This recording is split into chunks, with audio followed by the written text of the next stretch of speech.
One of the greatest semi-finals in the history of the Champions League. And the layoff to Fratesi! Oh! Having come back from the dead! Barcelona came into this game looking to dictate the tempo, but Inter had other plans. Inzaghi's game plan was a tactical blueprint that completely neutralised Barca's strengths and exposed their biggest weakness under Hansi Flick. In this video we'll break down exactly how Inter set a trap and why Barca looked so blunt despite their quality on the ball. So was it a one-off collapse or signs of deeper issues? Let's get into the tactical details because this wasn't just a win, it was a masterclass. So the pattern was clear in the first 20 minutes of the game. Barcelona were seeing a lot of the ball and they were very patient in their build-up. Inter meanwhile dropped into a well-organised 5-3-2 structure. They defended zonally here with the two wide centre mids, tasked with the job of shadow marking these two Barca number 8s. And if a Barca player stepped in front to receive, Inter didn't panic, they let him have the ball and they maintained their shape. But here's where it got interesting. When Barcelona couldn't find a forward option, they'd actually be patient, reset and play back all the way towards the goalkeeper. Now this subtle shift forced Inter to now step up. Now if you look at this moment, the midfield line actually pushes much higher and Bastoni pushes onto this Barcelona midfielder here. And now they are matched up man for man in the midfield zone because they don't want Barcelona to play straight through them. Barcelona spotted this and they exploited it. They began utilising wide rotations to break the structure, with the aim of dragging defenders out of their zone. You see here for example a really well timed third man run from the centre mid, which Bastoni ultimately follows. But now when Yamal receives the ball and the Inter line have dropped back, that now leaves a big space for him to drive inside.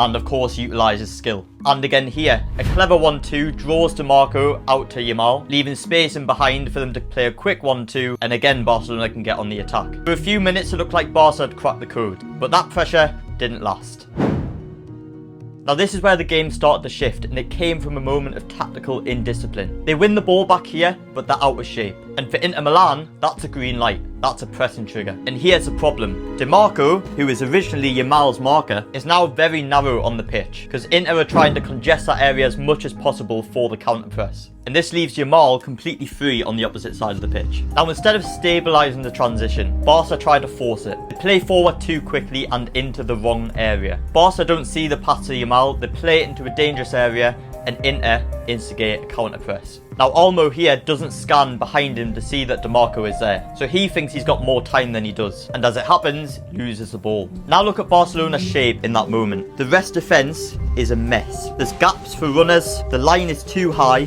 and the goalkeeper just isn't ready for that through ball to be played through. This is where Inter were really good, in transition, in the chaos, and these were always going to be the best moments in the game for them to capitalise, and right there it paid off.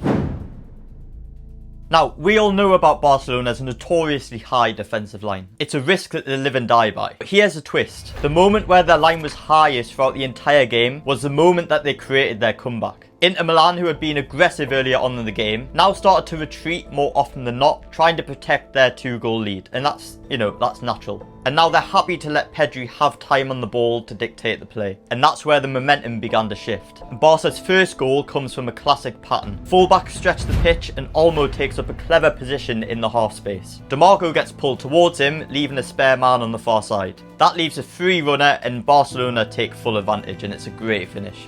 Then, almost deja vu. For the second goal, it's another box moment. Rafinha makes an early inside run, dragging his marker out of line, but when he loops back in to rejoin the attack, he actually rejoins the line in a different position, and it throws Inter's marking off completely. His defender now loses track of who to mark, and Olmo goes in at the back post. He's unchallenged here because Inter don't get goal side. It's a free header, and it hits the back of the net. 2 goals there, nearly identical in principle. Wide overloads, clever movement, and Inter's defensive principles just slipping slightly, just when they needed it most.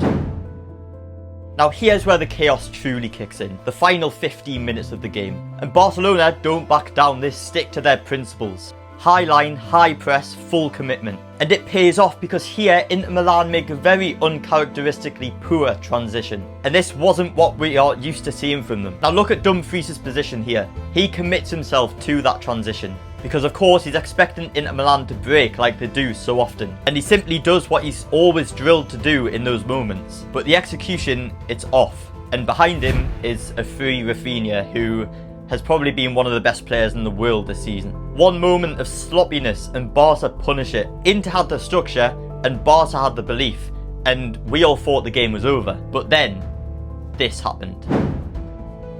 37 years old, a centre-back. Never scored a European goal in his life, but all he needed was one chance, ASB. And just look at his heat map because it tells a hilariously funny story. Inzaghi throws him up top as a makeshift striker, and it paid off. Now watch this. Barca lose the ball in midfield, and look how stretched they are. The press is disjointed, the spacing is off, and Inter know that. And so they match up Barcelona's backline with their physical presence. And it's a mismatch completely overwhelming Barcelona's smaller defenders. It's clever, it's brutal, but it works. Because now chances are Inter Milan win that first ball, if not the second ball. ASB is tightly marked in the box, but maybe too tightly, because all he needs to do is get his foot there first and he's able to roll the defender with his other arm. He directs it towards goal and bang!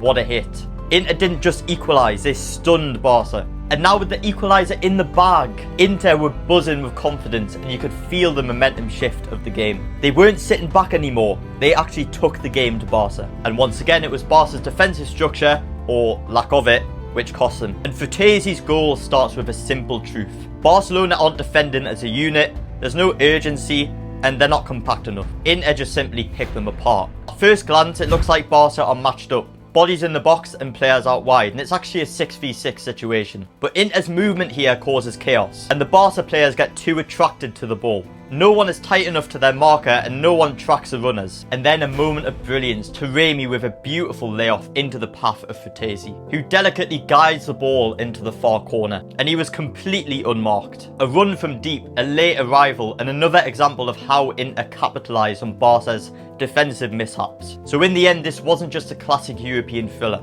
it was a tactical rollercoaster. Barca showed flashes of brilliance, but their structural issues, particularly in the transition, and their defensive organisation was exposed. Inter, on the other hand, were disciplined, opportunistic, and clinical when it mattered most. If you enjoyed this breakdown, don't forget to drop a like and subscribe to the channel. And let me know in the comments, did Barca throw it away, or did Inter just simply outplay them when it mattered most? Thanks for watching, and I'll see you on the next one.